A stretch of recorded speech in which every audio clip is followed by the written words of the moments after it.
Hey, Tyler. Hey, Sam. I'm excited to talk to a true hillbilly today. This is maybe this podcast's first genuine hillbilly to have on the podcast. I think we should do some serious hillbillyology here. Get deep into it, get our thesis statement out.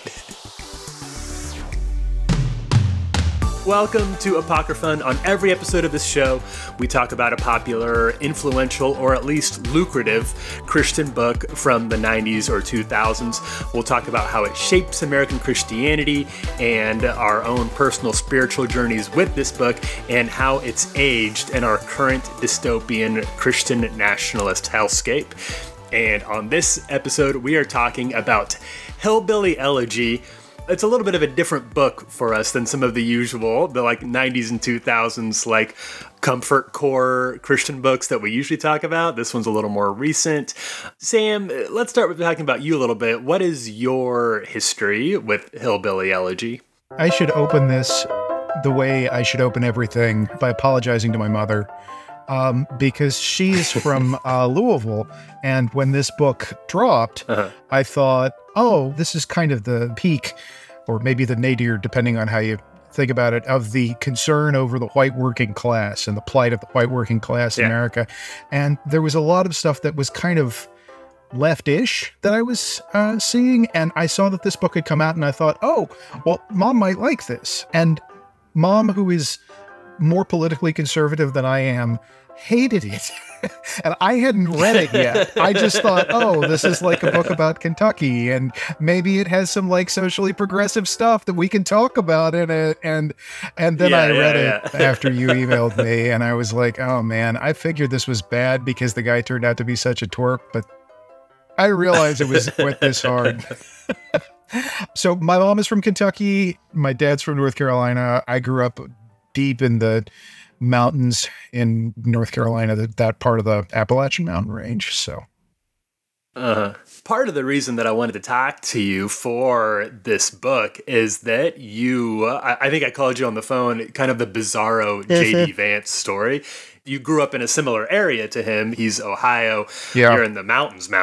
I feel like if you guys ever meet in person, could get into a little bit of a pissing match about who's more true Appalachia than the other one. I mean, I think I would probably just need to ambush him. I'd need to jump off of something onto him, because he seems like he's probably ready to, glass me from his all the stories he tells about his family's violent exploits in the early part of the. Yeah, and also a former Marine. Yeah, that's you gotta true. keep an eye on those guys. They watch out. That just means whatever he'll do to me, President Trump will pardon him for it. Oh, that's a good point. Yeah, that's. I think we have him on record for saying that. Obviously, the reason we want to talk about this book, J.D. Vance, you may have seen him in the news a little bit. I'm a little nervous about recording this podcast because whenever you record something politically, things move quickly. J.D. Vance's career, I would say, is in a little bit of a delicate place right now as a politician. So by the time this comes out, I don't know where he's going to be. But as of this recording, he is Donald Trump's running mate for another post-Jan 6 shot at the White House. We will get a little bit deeper into J.D. Vance's own personal, let's say, evolution on some of his feelings about Donald Trump and the Republican Party in a little bit. But first, I just want to talk a little bit about this book generally. It's a weird chimera, a sort of half memoir, half analysis of the rural white working class. And I would say one of the things that distinguishes it from most of the books that we've discussed on this podcast so far, most of the books we've talked about have been written for a Christian audience to explain Christianity or culture to Christians or something like that. This one was more embraced by the elites, the libs on the coast, the New Yorker and Atlantic readers, who in 2016 found themselves very confused by the surge in Trumpism and used this book as sort of a Rosetta Stone for understanding what was really going on. J.D. Vance became their rural white voter whisperer who was kind of like conservative-ish, but he got it. He served as a go-between between these two groups of people and was very, very handsomely rewarded for it. So we'll get into all of that in a little bit. But first, something that we do every time on this podcast is I'm going to test your reading recall with a brief 3-question pop quiz about Hillbilly Elegy. All right, hit me. Okay, question 1. In Hillbilly Elegy, Mima, J.D. Vance's firecracker wildcat grandmother, is obsessed with what notable James Cameron franchise? Is it A, Alien, B, Terminator, or C, I acknowledge Avatar? no Alien movies except the first one. So that eliminates that one. No, it's the Terminator. Is it Glenn Close in the movie? Yeah, Glenn Close. I watched as much of the movie as I could stand, and then I was like, this is awful. I'm not even like bad. a Ron Howard hater. I liked his Star Wars movie. He's a decent journeyman, filmmaker. You're off to a good start on the pop quiz. Let's try number 2 here. The first time that young J.D. Vance goes to a fancy dinner at Yale, what does he spit out? Is it A, caviar, B, escargot, or C, sparkling water? I believe it is caviar. I've forgotten this one. It's all right. The first time he tries sparkling water, he says he spit it out. Yeah. He was so shocked by these well-heeled new friends of his that he has a minor panic attack when he tries the sparkling water. Fewer contaminants. Yes. Yeah, exactly. Yeah, he's just a simple country guy who's only used to still water, and so this is he says it overwhelming tasted to like him. a Diet Coke at Subway when the machine didn't have enough syrup. Yeah. Maybe at Yale, that is how I wouldn't know. Yale wasn't interested in me. Then finally, and this is a bit of a deep cut, so we'll see how you get. But there's a cameo in this book. There's a few cameos, but among them, which internet famous person makes a brief cameo in Hillbilly Elegy, the book? Is it A, Psy of Oppa Gangnam Style fame? Is it B, Amy Chua, the Tiger Mom, or C, Haley Welch, the Hawk Tua It's girl? absolutely Amy Chua. She hooks up JD and Usha. Yeah, she introduced JD to his wife, Usha, and she also, apparently, according to Wikipedia, was the one who encouraged him to write Hillbilly Elegy in the first place. Says that people need to know JD Vance's story. So thanks, Tiger Mom. One of the many things, one of her many cultural contributions is the existence of Hillbilly Elegy. Well, hey, 2 out of 3 ain't bad. I think you passed. You definitely read it.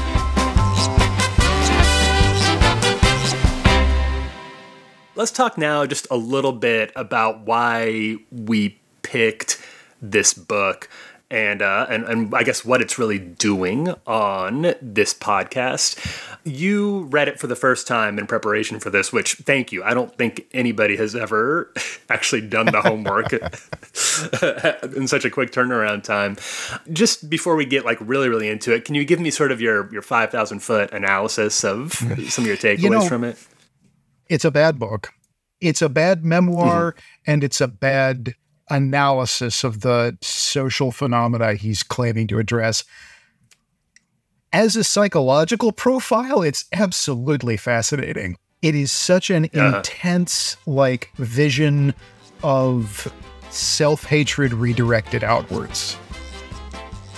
Explain how you see where you see that a little bit. The first footnote is a race science jerk. Yeah, the bell curve No, guy. not even Charles Murray, who's, monstrous. No, it's Razib Khan. Okay, at the very beginning of the book, he's talking about the Scots-Irish or whatever, and he talks about how they're a remarkably cohesive culture and have birth rates higher than the average, which is a real red flag. And Khan, he writes for Talkies magazine, or he used to write for Talkies magazine. Do you know what Talkies magazine is?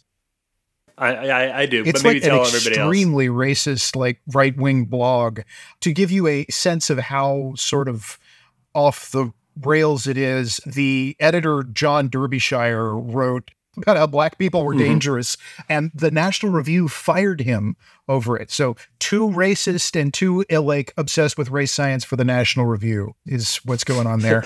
He's like a population genetics guy, which is a very sort of fancy way to talk about like to codify various bigotries in kind of pseudoscientific terms. That was like footnote 1. I was like, oh, this guy's really into some bad stuff. He says some stuff about his early life that it just kind of like flits by, but I cringed a little bit. At one point he said, no fauna was safe from me.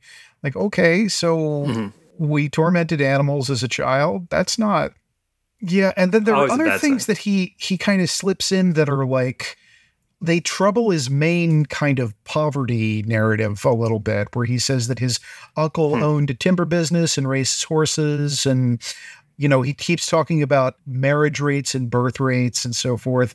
And then he joins the Marines, and he has part of this book is like Faulkner, but hates everybody. And then part of it is like God and Man at Yale to even Yaler.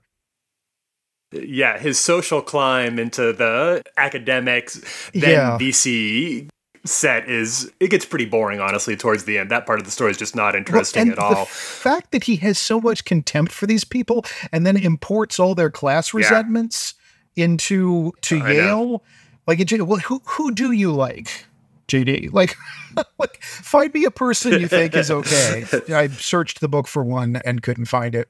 The other funny thing is that he never questions the veracity of like the family legends. He talks about how his grandma like almost killed a man, and talks about how he finds it a New York Times article about how like the Hatfields and the McCoys that tangentially involves his family. That's like a big point of pride. And so he has all of these people have these like near misses, you know, where they set somebody on fire and then but the person escapes with only minor burns. Did that actually happen that way? Yeah. Like, do you think maybe that's not like a little bit of a tall tale? But yeah, we never quite get to that.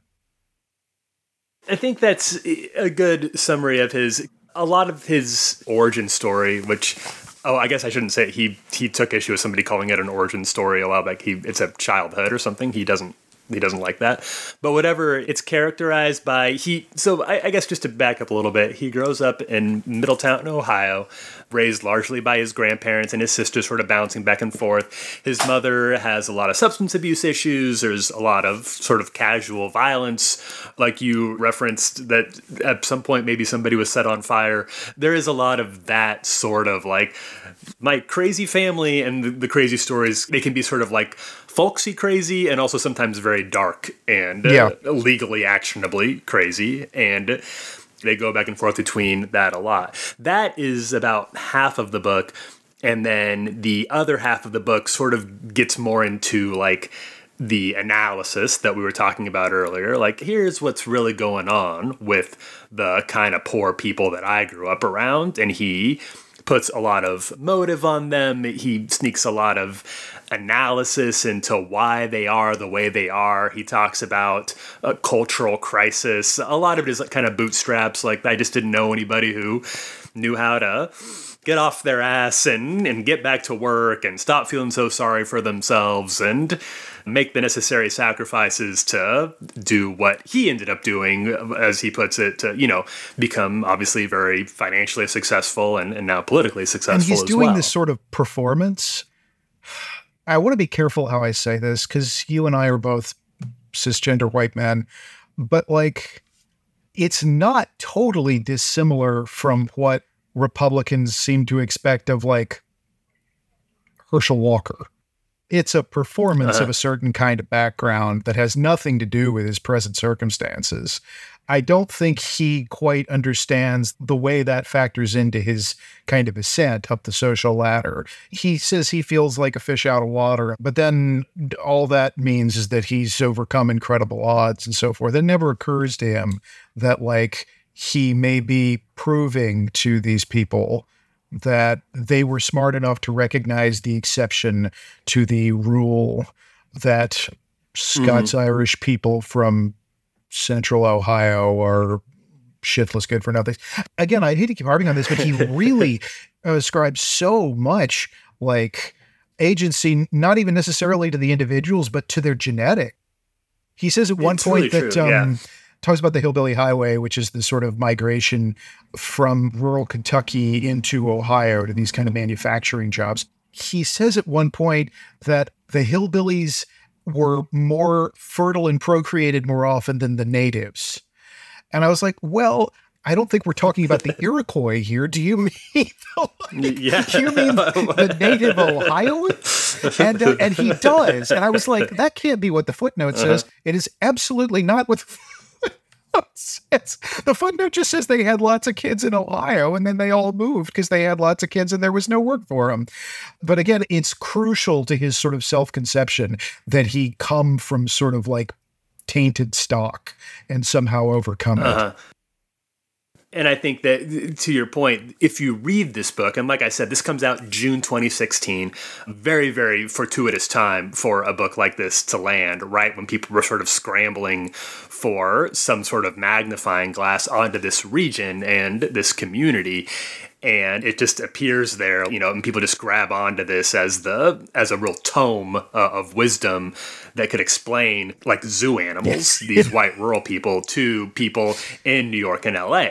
And I think in a lot of ways, this gave the sort of like centrist, vaguely moderately liberal, who doesn't like Donald Trump, but doesn't maybe have a lot of political feeling beyond that.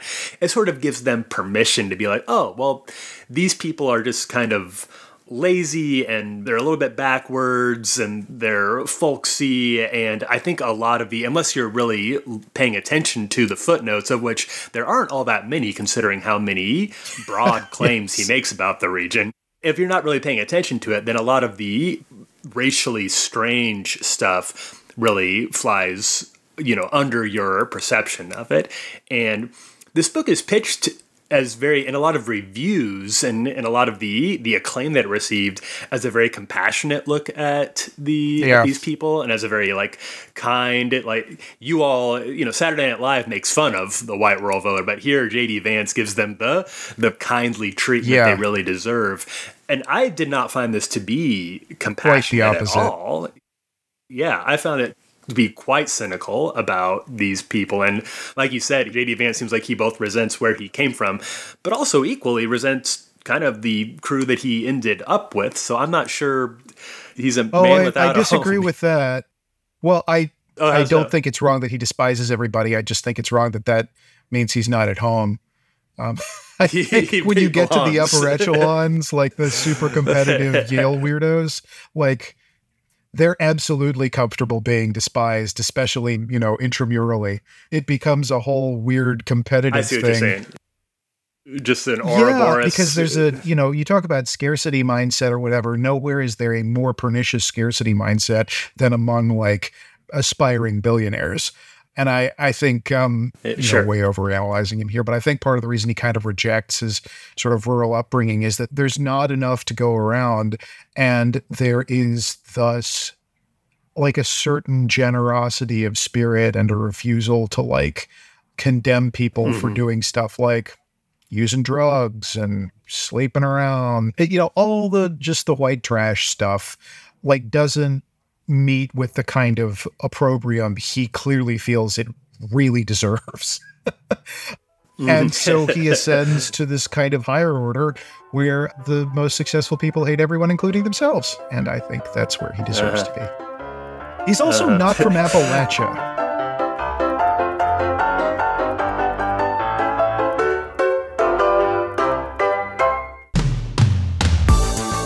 Religion News Service is an independent, award-winning source of global reporting on religion, spirituality, culture, and ethics. Get the dope on the Pope. And if you like what we're doing at Saved by the City or here on ApocryFUN, let us know. You can throw us a rating or a review. It goes a long ways towards helping get the word out about the show. And if you have some suggestions for books you'd like to see us cover, well, we'd love to hear them. Hit us up on social media. You can find us in all the places like Twitter, Threads, Instagram, Blue You can also Sky. email us sbtcpodcast@religionnews.com. We want to hear from you.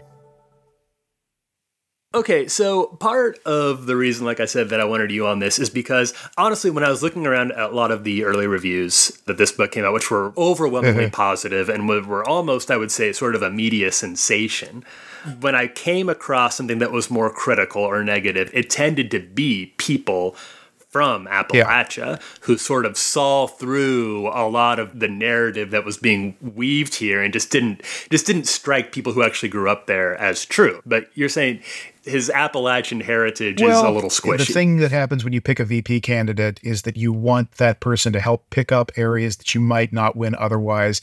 And I don't think the message, all these hicks are on meth, is going to necessarily resonate as strongly as people seem to think it will. But he's from Middletown, Ohio. Middletown, Ohio is not in the Appalachian Mountains. It's like suburban Cincinnati, the little town right? he visited as a kid, Jackson, is definitely, there, but that's not where he grew up. It just isn't. Yeah. And, I don't want to be too proprietary about this stuff because I do think people need to understand the region, and I think it is, fungible, but it's not Middletown, Ohio. It's just not. That's not even mountainous terrain. The actual topology is really important to the way people live their lives because you can't walk to the store. Like in suburbia, you can't walk to the store because they built like car infrastructure because they, hate people. But like in the mountains, it's just where the poor people lived because you couldn't really have, farmland as such. And so people do different kinds of subsistence farming. There are similar phenomena. He talks about the factory town being a big deal. Of course. Yeah. Yeah. And we had a factory town in Black Mountain, which was the slightly larger town of about 5,000 people outside the tiny little community of 600 people where I grew up. But, that's definitely a phenomenon where the factory closes down, and it was the Beacon Blanket Factory in Black Mountain, and the Beacon Blanket Factory closed down. And then it's like, I guess we're a tourist economy now. Like, come look at the trees. Like it's there's a lot of casting about for, new forms of industry, which I think are needed. I think the reason so many people thought this book was onto something is that the prevailing message from both parties all the way through the Obama years, right up until the 2015, I guess, when Donald Trump started to clinch the nominations, that everything is fine and it's just going to get finer. And like, everything is not fine. There is a pronounced sort of lack of opportunity because of the accrual of way too much of the money in our economy at the very, very, very, very, very top. And that hurts everybody underneath. But these sort of anthropological explanations, these sort of Jane Goodall things are palatable to people who, if they don't belong to that stratum, are at least, earning a living from it. Sure. And I think one of the biggest parts of the story of the decline of Appalachia is the drop in coal mining and the subsequent effect on the economy and on jobs and on opportunity. This is not something that is very well explored in Hillbilly Elegy, which is ostensibly about this region, and there's a lot more talk about bootstraps and laziness. And there's that part which you may have clocked, where an early job of J.D. Vance's was at a grocery store. He talks about seeing people come through and using food stamps. There's so much contempt for the food stamp people. My goodness. Yeah, this is an old complaint about they're using food stamps to buy things they don't actually need. And meanwhile, they're using cash for beer. He complains about they're using cell phones. They use food stamps, but they have a cell phone. Like that sort of gotcha poking at their budget, which I just have so little patience for that. I mean, that's how food stamps work. They're using food stamps to buy food, and they're using cash to buy money. You're still allowed to spend money if you have food stamps. It feels like it's part of a kind of Cold War era understanding of socialism, where if everybody gets something, it should be like gruel. The clothes should be burlap. Yeah. It should be like a Harrison Bergeron thing where everybody is like forced to be equal, not just like provided for. Yeah, you're not feeling bad enough Right. about being poor Yeah. if you are also getting a 6-pack on your trip to the grocery store when you get everything else. And you or can't buy a diapers. 6-pack with food stamps. Like this Yeah. food stamps are already so limited. So my kid goes to public school in New York, and one thing they do, or they did this last year, was they said if you got shut out of a meal plan by the pandemic, we're just going to give you an EBT card, like a food stamps card with $100 on it. No questions asked. Just here you go. We didn't feed your kid that semester. You might still feel a shortfall. Take it to the grocery store. And so I was like, oh, cool, free money. But it's not free money. You can't buy a rotisserie chicken from like the warm shelf at Seatown because it's prepared food and it's in the same categories like a cheeseburger from McDonald's. If you are poor in this country, there is a huge number, not just of like social disincentives, but like government regulations that are there to make you feel miserable and ashamed. Yeah. Like, we don't need a book to do that too. That position is filled. We are not hiring in that department at this time. Overstaffed. I get on this high horse a lot. I may have done it on this podcast, but if you are poor, a cell phone is very important. It's one of the best investments you can make. Because you might not have a permanent address. Yeah, you can't get a job. You will not have a job if you do not have a smartphone. It's as important as having a refrigerator, which J.D. Vance probably also thinks that poor people shouldn't have in their homes. But it goes a little bit beyond that. There's a quote that I pulled out here. So he writes this. He says, "We spend our way to the poorhouse. We buy giant TVs and iPads. Our children wear nice clothes thanks to high-interest credit cards and payday loans. We purchase homes we don't need, refinance them for more spending money, and declare bankruptcy, often leaving them full of garbage in our wake. Thrift is inimical to our being." Spoken by someone who has never tried to declare bankruptcy. They take your stuff away when you declare bankruptcy. And I mean, he's not wrong about, people bought homes they don't need, but it's because people were being lied to about what kind of investment. Like, who was really to blame there? These people who were told by people who should know better that this market was in mid-collapse. It feels like this is pointing a finger at the poor saying, look at how bad you are, instead of the people who have famously, ruinously took advantage of them and brought almost our entire economy to full the collapse. Global economy. I mean, that is kind of the linchpin of a lot of this, is that like there was a period in 2008 when it was really not clear that the ATMs were going to work the next day. And nobody really got in trouble for it. and right. And there's a sense that somebody ought to take the fall for it. And Vance, like so many people, wants to blame the folks whose lives, functionally ended because they bought a house they thought they could afford in an economy they thought was going to be moving upward forever because some bright spark at JP Morgan thought they could bundle it into a bundle of a bundle of a bundle of bad mortgages and call it a AAA security. Like, it's a little complicated, but it's not so complicated. There isn't a pretty good movie about it already. Like, The Big Short explains this a lot better than the Hillbilly Elegy. And I want to be fair to him here. This book has a lot of very strange racial stuff in it. I would say there are a few moments where he does kind of say, like, yeah, racism exists. He doesn't totally discount the existence of something called racism, but he gives basically zero analysis to any of it. He certainly excuses his region of, his friends, his community from any sort of racial resentment at all that might have been fueling their hatred of Obama, who was president at the time. Vance, in the book and in general until about 10 years ago, often spoke fairly highly of Obama and even said he's sort of related to Obama's ascent. They both came from fairly poor backgrounds. They both I also relate to Obama's ascent. Yeah. Yeah, we all get it. Yeah, I sort of feel like I'm the Obama of South Brooklyn.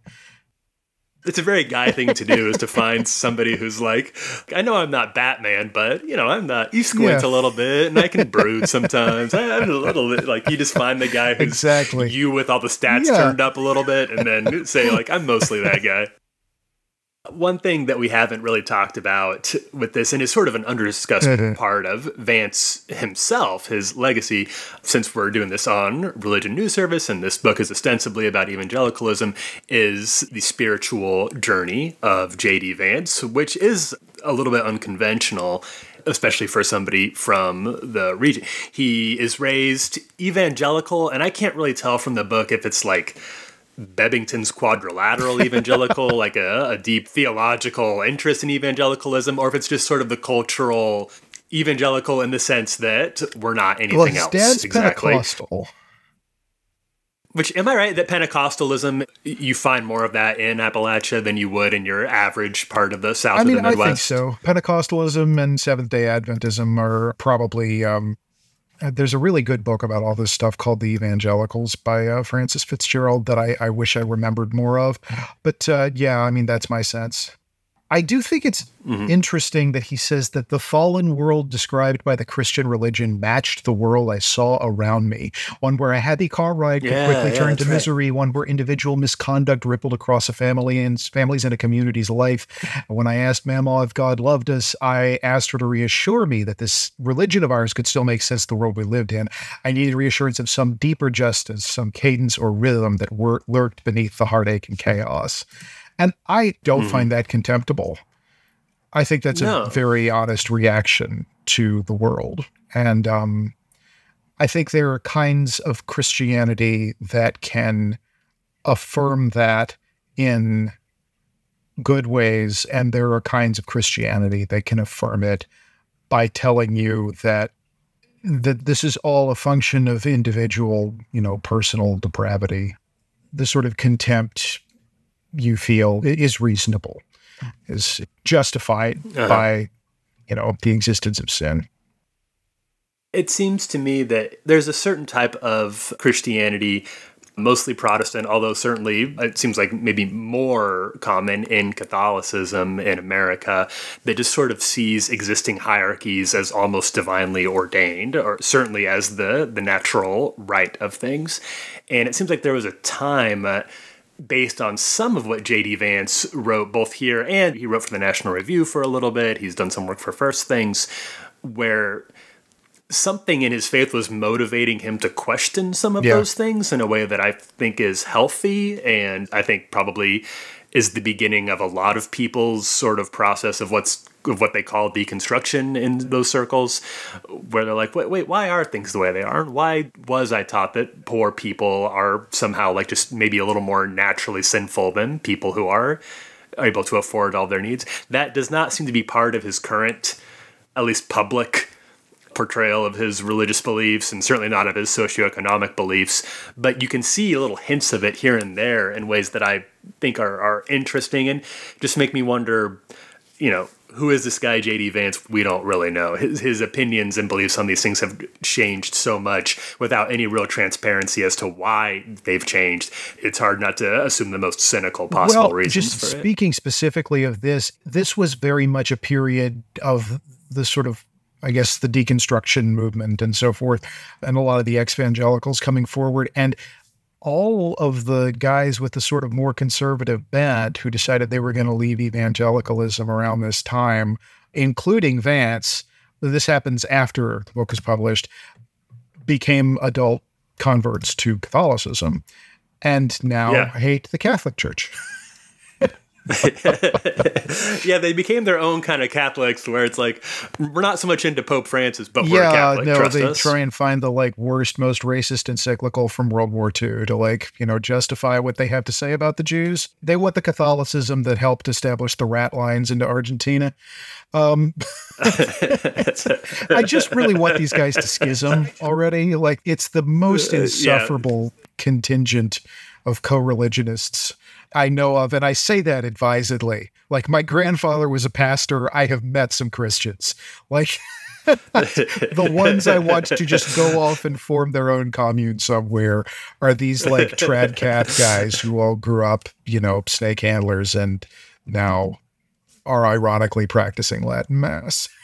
It's terrible. He does have this because he becomes, in 2019, he is baptized in the Catholic Church. Not that long, only 5 years ago. I should also note, I would be remiss we're recording this on August 1st. JD Vance is turning 40 tomorrow. And I'm turning 40 in just a few months myself. So me and JD, parallel He's 3 lives, years JD. younger than me. So I think I'm going to amend that. I'm not the Obama of South Brooklyn. I think I'm the JD Vance of South Brooklyn. More the JD Vance. Yeah. I was going to get there by the end, but you beat me to it. Shortly after his baptism into the Catholic Church, he had a quote to First Things that I thought was interesting and sort of illuminating. He said, quote, "The core Christian insight into politics is that life is inherently dignified and valuable. If you actually believe that, you want certain legal protections for the most vulnerable people in your society, but you also want to ensure that workers get a fair wage when they do a job. You want to make sure that people don't have their town poisoned because they happen to live next to a railway line," referring, of course, to water and Ohio. I find that to be, that's very broad as these things go, but I agree with his assessment there. I like the idea of politics motivated by faith that dignifies all people and that results in protections for vulnerable people and fair wages. I think that's good. I just don't see any of that in his I don't see any of campaign. it in First Things. Well, yeah, I don't know. I'm surprised First Things ran that. Yeah.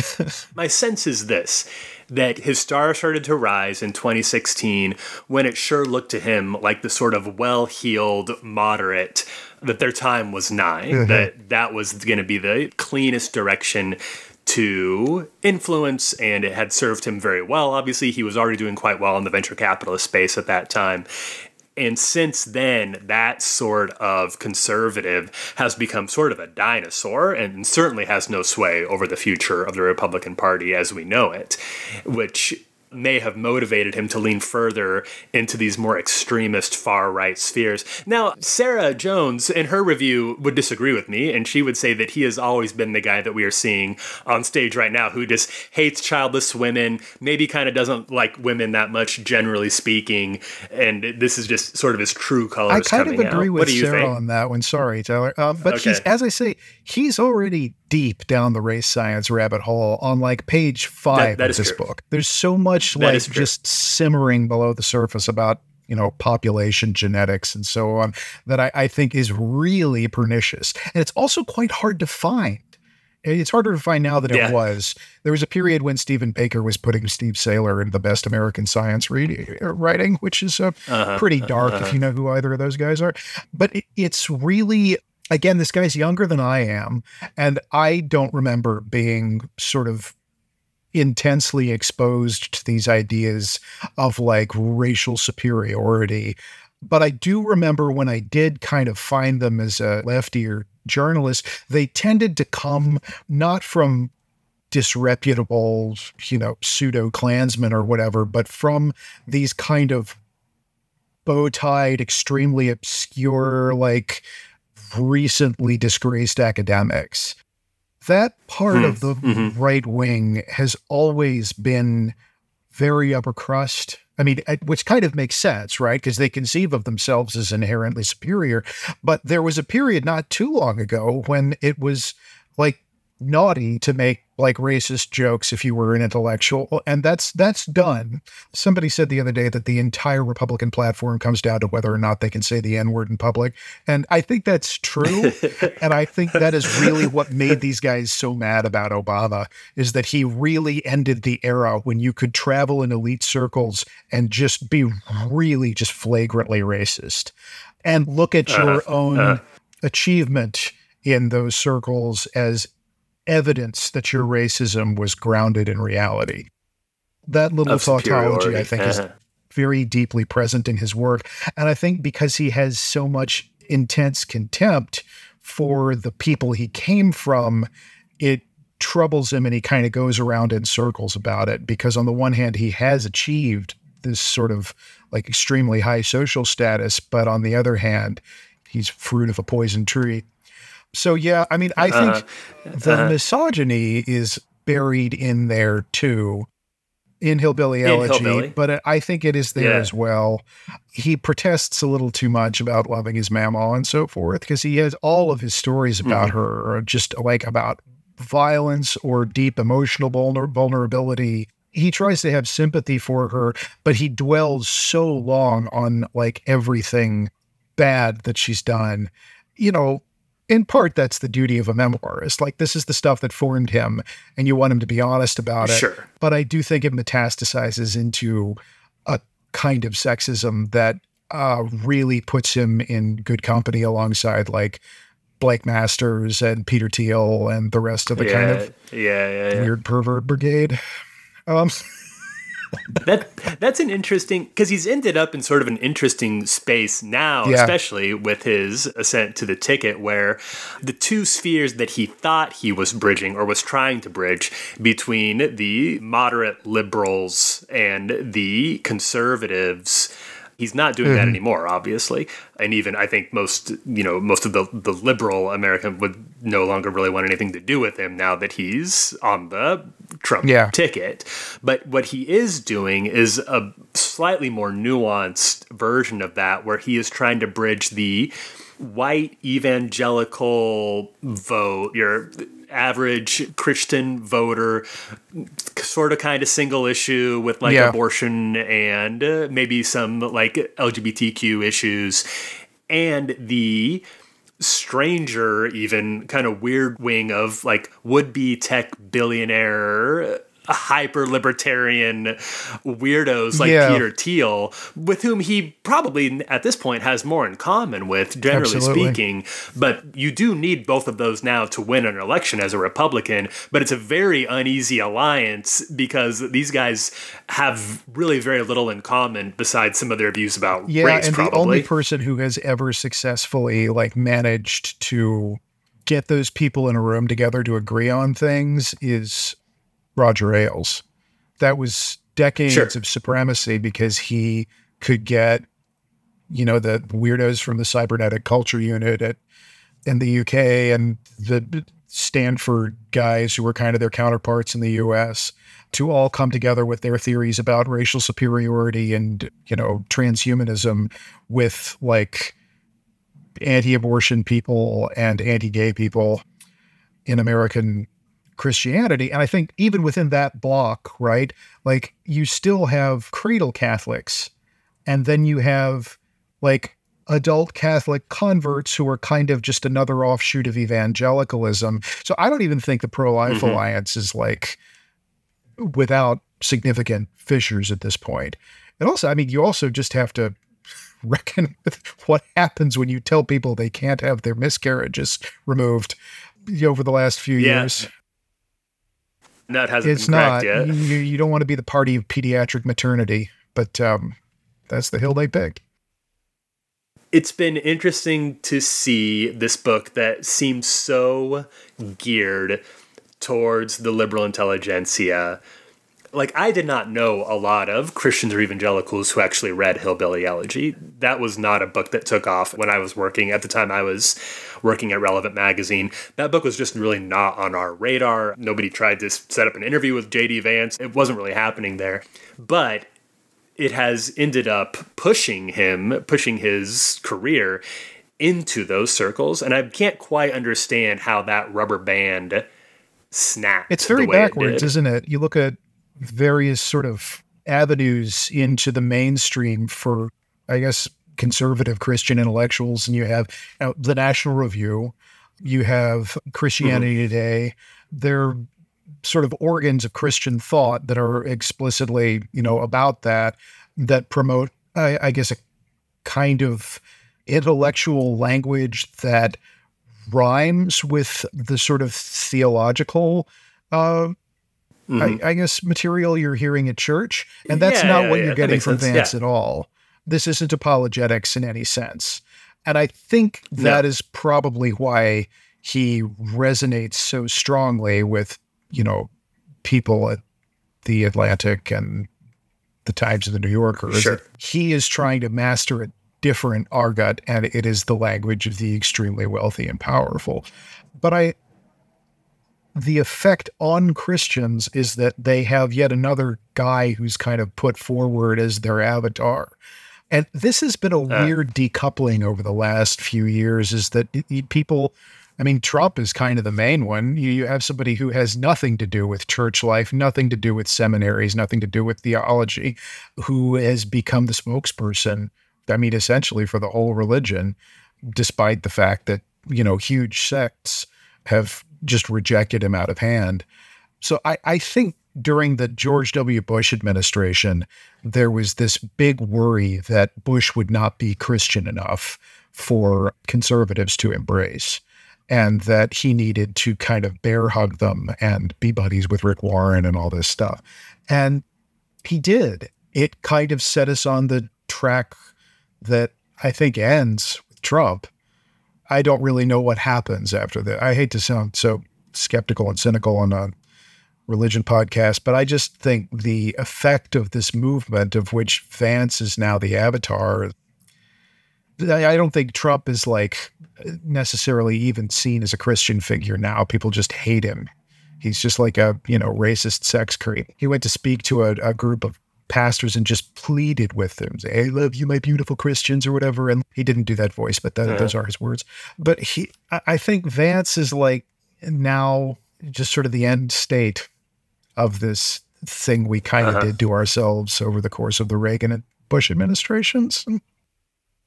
Even I was seeing there was a clip going around this very morning of Peter Thiel, who says he is a Christian. He is one of the strangest. Yeah, he kind of he that is according to Jack Jenkins, an erstwhile Religion News Service Jack knows reporter. What he's talking about. Knows as much about this world as anybody. But I think it's also a sign of that for a lot of these guys, Christian is less about, it's almost an umbrella term for just Western values as defined by them. A cultural idea that maybe has some but lightly theological element to it, but more importantly, a social and often racial and sexual element to it that is all coupled and a little bit confusing, but if you know type Christianity. I mean, he's part of the pantheon with all of these Carl Schmitt and so forth. I mean, the really weird stuff is you get into like, you know, Curtis Yarvin is one of the guys that J.D. Vance cites regularly, and he's like theatrically cruel a person as it's possible to be without actually going to prison. Like he's everything he says is just like mean and dismissive of that, you know, essential dignity that every human being supposedly has, according to Vance, 2016. I mean, there are big problems with the frameworks of the church, the way it governs its parishioners and its leaders and so forth, depending on what church you're talking about. But also, once you are completely outside those frameworks, you can end up anywhere. No seminary is going to teach Curtis Yarvin, I hope. But, you know, again, as you say, it's more about this kind of Western values thing. And I hate to sound like this because it just makes me sound hysterical, but I do think it's the sort of thing you heard from the Nazis. That was very deeply enmeshed with the church at the time. Well, J.D. Vance famously compared Donald Trump to Hitler. Said he was the American Hitler. Yeah, so you're not the first person to draw that comparison. South Brooklyn's J.D. Vance, that's me. Yeah. Those are some big footsteps to fill. Best of luck to you. Sam, at the end of every episode, we rate the book in question on a scale of ApocryFUN to ApocryFoul. Or any other F word in the middle that you think might be appropriate. Apocrypha, fine. Where are you going with this one? I think it's apocryphusing. It's just like there are real experiences being recounted here by someone who does not have the tools to deal with them. And it results in a book that is part sort of like cookie cutter conservative biography and then part critiqueur in a way that makes me mourn for the guy he could have been. Yeah. He could have been you. He could have been Obama. Well, I mean, it's not too late. The election isn't until November. He should run against Donald Trump, I think. He should split off. run third party with RFK. Like I said, this is being recorded on Thursday, August 1st. Who knows what'll happen? It's a fast-moving election cycle. By the time this comes Vida out, a lot of is things could happen. absolutely going to be. You know, he he's really chomping wants, at the bit, he wants isn't so he? much. That guy's like, he's just salivating. You can see it. He's just licking his chops. Donald, pick me. That always goes great. Yeah, I don't know if you ever read Michael Cohen's book, probably not for this show, but at one point he's like, Donald Trump really does cast a spell over people. And it's a stupid spell, and it makes you stupid. But it's a real thing. So, but it works. But it works. Well, Sam, thank you for lending your wisdom and your experience to this. I appreciate you coming on to talk about it. I hope that this has been a little bit illuminating for those of us who, probably for a long time, have heard about this book, but had not really dived in until recently. Well, thank you so much for having me. This was a lot of fun, despite the reading. I knew this was coming. This was the light at the end of my title. So I just read this. I can do ApocryFUN. It was worth it. ApocryFUN is a project of Saved by the City and is a religion news service production. Senior producer is Jay Woodward and the consulting editor is Paul O'Donnell. We get production assistance from Elizabeth Joy Wyndham and Julia Wyndham. Chaz Russo put together our look and Martin Fowler wrote our theme music. I'm Tyler Thielman. Huckabee. We'll be back.